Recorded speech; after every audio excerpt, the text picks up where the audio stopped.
great title. It also reflects, I'm sure, StubHub's understanding that this world is now a virtual world, a mobile world, a computer world, an internet world, not your father's world. So tell us what you do and how you do it. Sure. So right now I'm actually moving into a bit of merchandising, but we had a role at StubHub that was where I was running e-commerce operations. And really in that role, I was building out our ability to understand our marketplace from a demand and a supply landscape and help our partners understand it.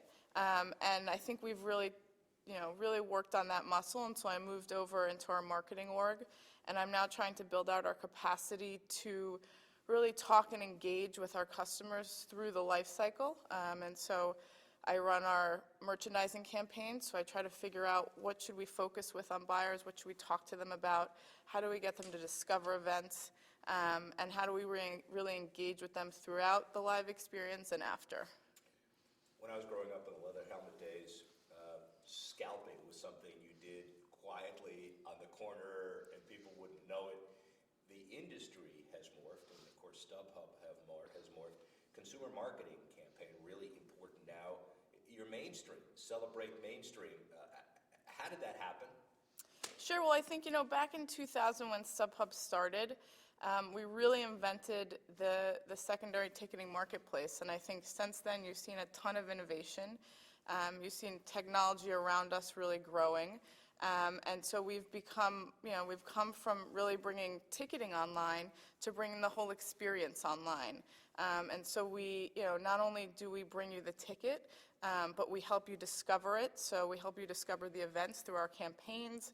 We help you discover which ticket you want to go to. We have this great new feature that's called our Best Value Recommendation, where you come to the site and you go to an event and you say, well, there's hundreds of tickets, right? We have 10 million tickets on our site at any time. Which one do I pick?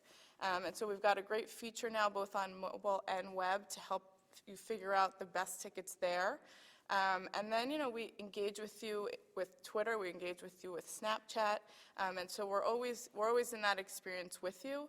And then it also carries through the whole experience in terms of customer service too, right? I think you probably know we have a great fan protect guarantee, so if anything should go wrong, we've got reps there, to help you out. So we really think of it as an experience, and we try to match our campaigns and a lot of our work, and especially the product, to really follow you through that experience. From a branding perspective, the Fan Protect Guarantee, I'm sure, was a subtle and direct response to the guy on the corner who was here today and not tomorrow. I mean, that's part of the answer, right? Yeah, I mean, I think anytime you bring things online, there's an opportunity for folks to take advantage of that, and we want to make sure that folks who take advantage of that don't take advantage of our customers. And so we've got a guarantee there that if you buy from us, we will get you into that event. Even if for some reason that ticket doesn't happen to work, we will have another ticket waiting for you, and the exchange there is seamless, and you're always having a good experience. You're not going to give me revenue numbers, so I'm not going to ask. Great. Because I'm not going to get them. But how has StubHub grown as a business, just generally from 2000 to today? Oh, I think we've grown exponentially. I think, right now we have over 10 million tickets on the site. We're selling a ticket a second, which if you think about it is just crazy, right? And I think most recently the most growth we're seeing is mobile. So we now have, over 50% of our business is mobile, and we're trying to really follow that growth curve out. I think, as everyone knows, we're all working on our phones these days.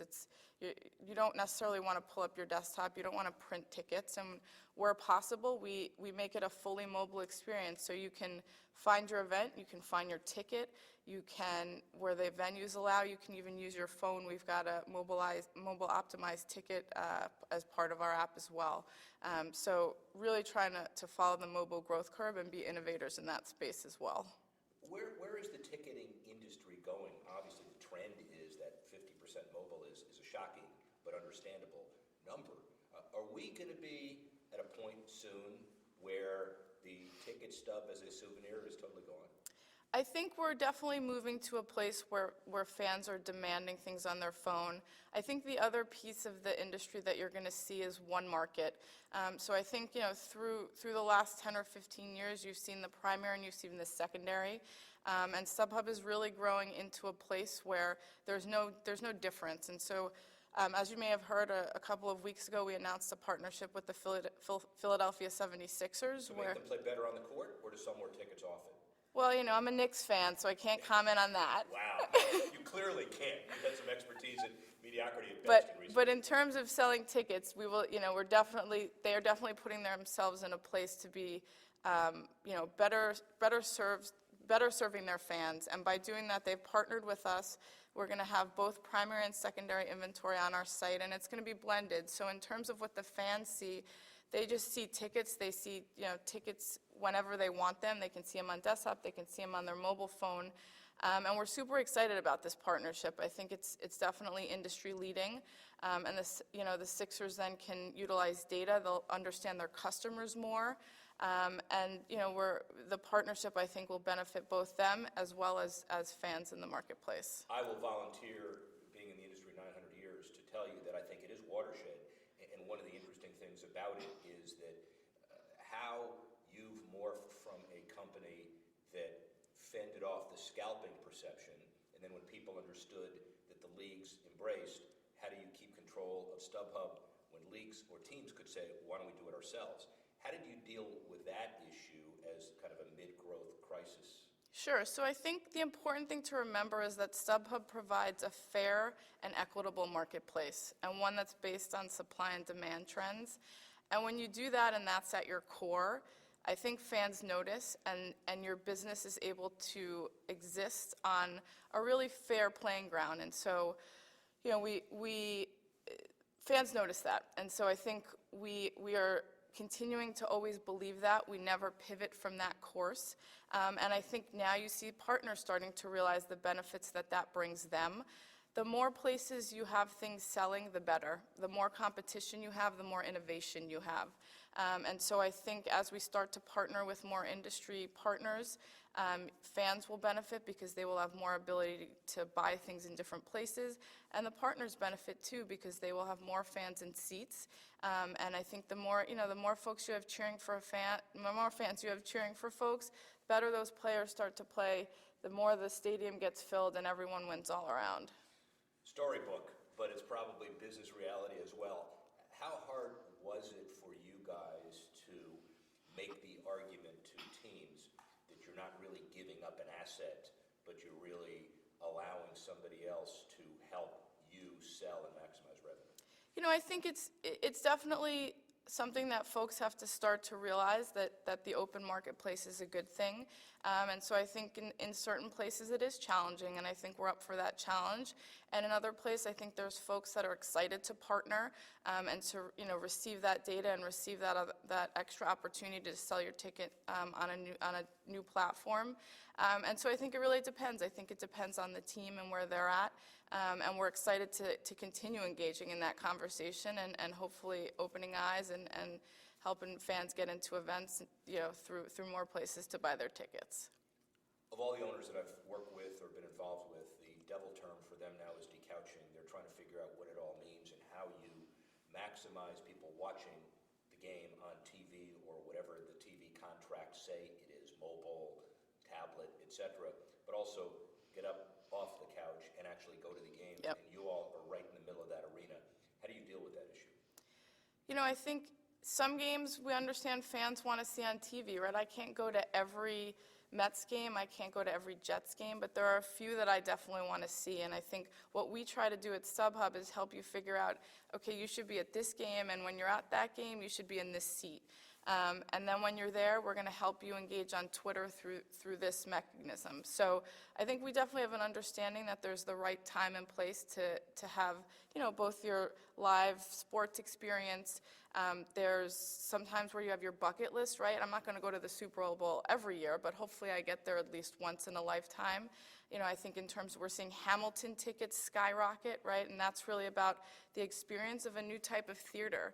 And so I think in those situations, we're really trying to bring fans closer to the opportunity to get into these events.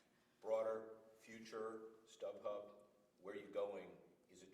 Is it more of a vertically integrated experience? It's international? Our clientele, our viewers and listeners are fundamentally international. Where is StubHub 5 years from now? Sure. So I think there's three key areas you'll see us in growth.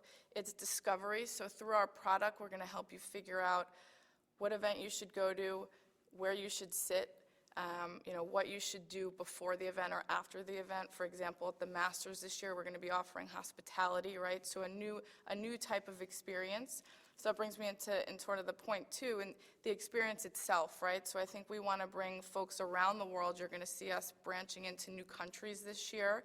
And into new types of events. You'll see us grow in festivals as a great growth opportunity right now. So we're bringing really the experience. We're going to help flush that out. So how do you, especially with the younger generations, they want a full experience, right? And so we're helping folks experience that throughout the play. And then in third is really the marketplace. You're going to see us. You're going to be able to really access a ticket for anything on StubHub.com. And so whether that is Hamilton or whether that is a Jets game or whether you're going to England and you want to see a soccer or a football game there, we will be able to provide you all of that. Do you see relationships, perfect world, with all teams in all leagues, not only secondary, but the primary market as well? I think in a perfect world, competition will still exist, but you'll also have partnership and harmony among that. In 5 years, I'm not sure.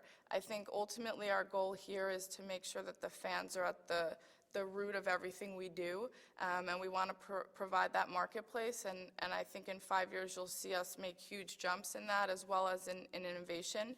And listen, competition spurs innovation, right? And we welcome that. So, I think we'll be in a great place in 5 years. You'll see some growth, and you'll see other places where there's still great opportunity. What is the weirdest ticket for the weirdest event that StubHub has ever sold? Oh boy, I may need some help on this one. The weirdest ticket for the weirdest event. Well, I'm sure there's some out there. I tend to be a pretty mainstream kid, and so for me, the last two events I've gone to are Hamilton and Billy Joel, and neither are weird, but I will say amazing experience on both. I'd recommend both, to the user base. Oh, now you're a concert critic. Really appreciate that. That's good. Most expensive ticket? You don't have to tell me what the number is. It would be nice if you told me. But what is the most expensive event or experience that StubHub has ever sold? Sure, I think, definitely Super Bowl is up there, and, a number of the boxing matches are up there. A number of the theater events are up there as well when they're super high in demand. Your Jets, you follow all the New York sports, so appreciate you suspending quality on the field to run StubHub the way it should be run in the boardroom. Thank you very much. Sure, thank you. Okay.